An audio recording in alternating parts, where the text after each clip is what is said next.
What do you mean?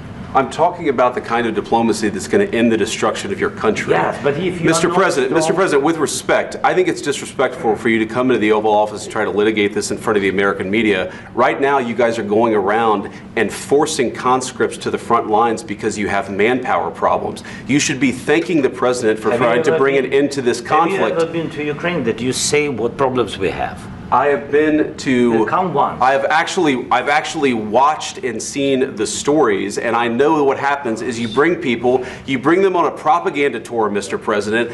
Do you disagree that you've had problems bringing people into your military? And do you think that it's respectful to come to the Oval Office of the United States of America and attack the administration that is trying to prevent the destruction of your country? A lot of questions. Let's start from the beginning. Sure. First of all, during the war, everybody has problems, even you, but you have nice ocean and don't feel now, but you will feel it in the future. God bless. You don't know that. God bless. God bless. You will not have a war. Don't tell us what we're going to feel.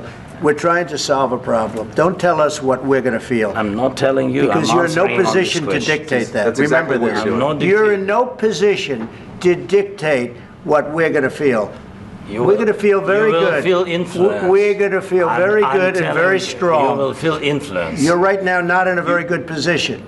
You've allowed yourself to be in a very bad position, and he happens to be right about it. From the very beginning of the war. You're not in a good position. You don't have the cards right now.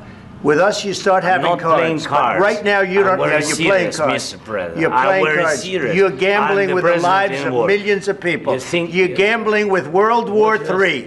You're gambling with World War III. And what you're doing is very disrespectful to the country, this country, that's back to you, far more than a lot of people said they should have. Have you said thank you once? This entire meeting? No, in this entire meeting, have you said thank you? You went to Pennsylvania and campaigned for the opposition in October. Offer some words of appreciation for the United States of America and the president who's trying to save your country. Please, you think that if you will speak very loudly about the war, you can... He's not speaking loudly. He's not speaking loudly. Your country is in big trouble. Can I Wait a minute. No. You've done a lot of talking. Your country is in big trouble. I know. You're not winning. You're not winning this.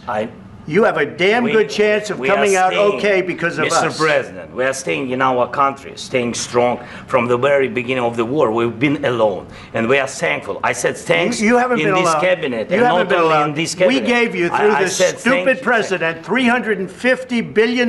You voted we gave for you your military equipment, and your men are brave, but they had to use our military. Yes. What about if you didn't have our military equipment, if you didn't have our military equipment, this war would have been over in 2 weeks. In 3 days, I heard it from Putin. In 3 days. This is something maybe new. Less. In 2 weeks. Of course, yes. It's going to be a very hard thing to do business like this. Again, I tell you. Just say thank you. I said a lot of except that there are disagreements, and let's go litigate those disagreements rather than trying to fight it out in the American media when you're wrong. We know that you're wrong. But you see, I think it's good for the American people to see what's going on. I understand, sir. I think it's very important. That's why I kept this going so long. You have to be thankful. You don't have the cards. You're buried there. Your people are dying. You're running low on soldiers. Listen, you're running low on soldiers. It would be a damn good thing. And then you tell us, I don't want a ceasefire. I don't want a ceasefire. I want to go and I want this. Look.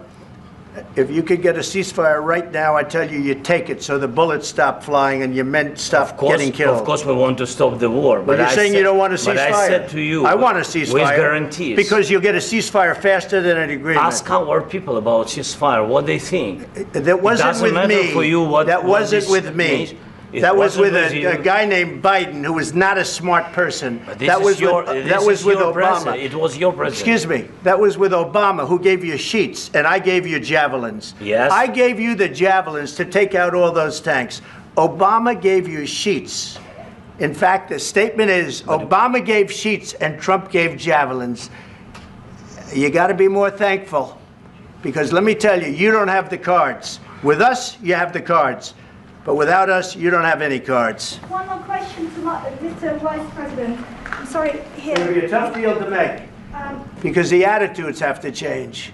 what if Russia breaks ceasefire? What if Russia breaks peace talks? What do you do then? I understand that it's a heated conversation right now. What are you saying? She's asking, what if Russia breaks the ceasefire? What if anything? What if a bomb drops on your head right now? Okay? What if they broke it? I don't know. They broke it with Biden because Biden, they didn't respect him. They didn't respect Obama. They respect me. Let me tell you, Putin went through a hell of a lot with me. He went through a phony witch hunt where they used him and Russia. Russia. You ever hear of that deal? That was a phony Hunter Biden, Joe Biden scam. Hillary Clinton, Shifty Adam Schiff. It was a Democrat scam. And he had to go through that. And he did go through it. We didn't end up in a war.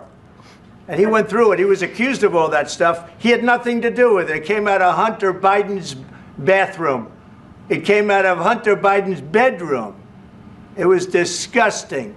And then they said, oh, the laptop from hell was made by Russia, the 51 agents. The whole thing was a scam. And he had to put up with that. He was being accused of all that stuff. All I can say is this. He might have broken deals with Obama and Bush, and he might have broken them with Biden. He did, maybe. Maybe he didn't. I don't know what happened. But he didn't break them with me. He wants to make a deal. I don't know if you can make a deal. The problem is I've empowered you to be a tough guy.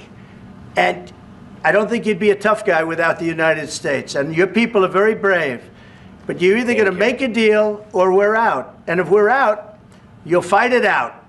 I don't think it's going to be pretty, but you'll fight it out. But you don't have the cards. But once we sign that deal, you're in a much better position. But you're not acting at all thankful. And that's not a nice thing. I'll be honest, that's not a nice thing. All right, I think we've seen enough. What do you think? Huh? This is going to be great television, I will say that. All right, we'll see what we can do about putting it together.